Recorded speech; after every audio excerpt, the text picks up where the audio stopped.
you grew up broke. I don't care if you grew up rich. I don't care if you're in college, you're not in college. You only get 24 hours. And I blew up literally. I went from being a high school dropout to selling 6,000 books in less than 6 months. What happened? My 24 hours. I was like, okay, Eric, you got to get a grip on your 24 hours because you're about to be broke for the rest of your life. And that's all I need you to do for me. I can tell you all about your life if you just write down your 24-hour schedule for me. You let me look at it. I can tell you where you're going to be in 5 years. I can tell you where you're going to be in 10 years. I can tell you where you're going to be in 20 years if you keep that schedule.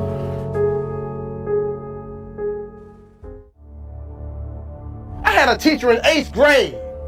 8th grade tell me I wasn't going to make it in high school. 8th grade, I had a teacher telling me that foolishness. And what did I do? I proved them right. I went to high school wilding out. 9th grade year, wild out so bad that school kicked me out. They was like, we can't even take this no more. Kick you out. Go to another school. I completely flunked that.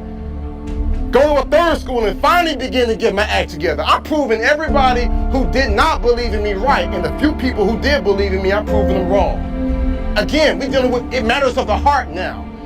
A lot of times we behave in the way we behave because we don't feel like we got worth or value. We don't really recognize the heritage of who we are and what we can do. So we just on that, I'm just gonna do whatever and get a couple laughs. But when you recognize how great you are, when you recognize that champion that's inside you, you'll say, you know what, I got more to give. There's more to life than this right here. I deserve better, you deserve better. And then you'll say, you know what I'm gonna do? I'm gonna prove everybody who didn't believe in me wrong. And the few people who do believe in me, I'm gonna prove them right. And when you do that, everything inside your life changes.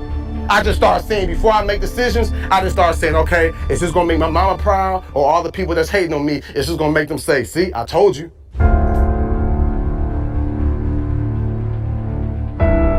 I'm in India speaking. I found out the culture in India, there in Bangalore where I was, has the highest suicide rate. Because if these kids do not do well in high school, they know they won't go to college, and they know for the rest of their lives they'll end up in poverty, and they said, I'd rather die than be in poverty.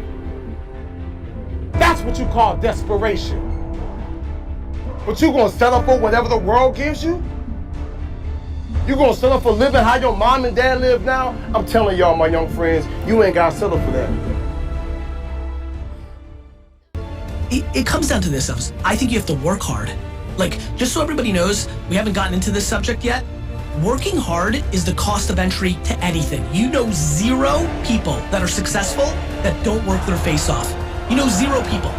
Now, they may have money, because mommy and daddy made money and gave it to them, but people that actually built their own success, you know 0 people that have had success that did not put in obnoxious amounts of work. What's the most important key to success? I think it's hunger. It's not getting satisfied. A hunger that doesn't go, a hunger to learn, a hunger to grow, a hunger to serve, a hunger to give, a hunger to create breakthroughs. Most people are hungry until they make a certain amount of money and then they get comfortable. And there's nothing wrong with that, but it's not about the money. It's not about the business. It's about your growth. Because every one of us either grows or dies. People ask me all the time, what does it take to be happy? I say one word, progress.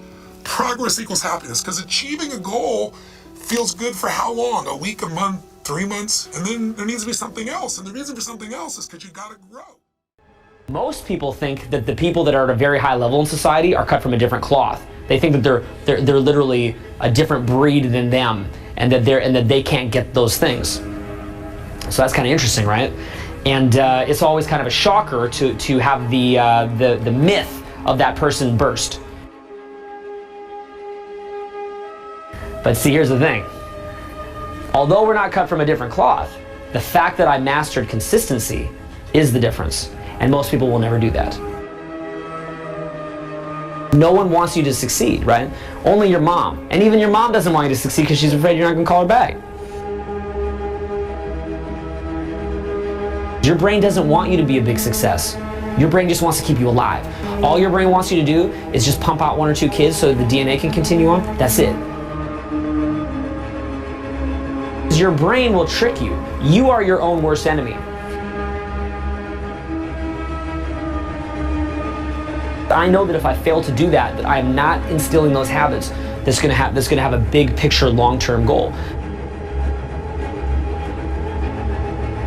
Dudes, talent is overrated, homie. Imagine a conversation with your future self. In that, let's imagine that the you of 20 years from now shows up at your doorstep, and that you is stronger, smarter, wiser, wealthier, healthier, happier. And that you shows up at your door, and it looks at your life, and it looks you in the eye. If that future you was going to give you advice on what to stop, what to start, what's the first thing they would tell you to be or do? Take a step back right now and think about who we all admire in the world, right? They're all people that punted the system. They're people that practiced singing since they were 5. There are people that shot 10,000 basketballs every morning. It's always that. It's always that. 99% of the people right now that are listening to this are playing in the middle. They're playing in a game that was structured for them. They're risk adverse, they fear, and most importantly, they fear what other people think.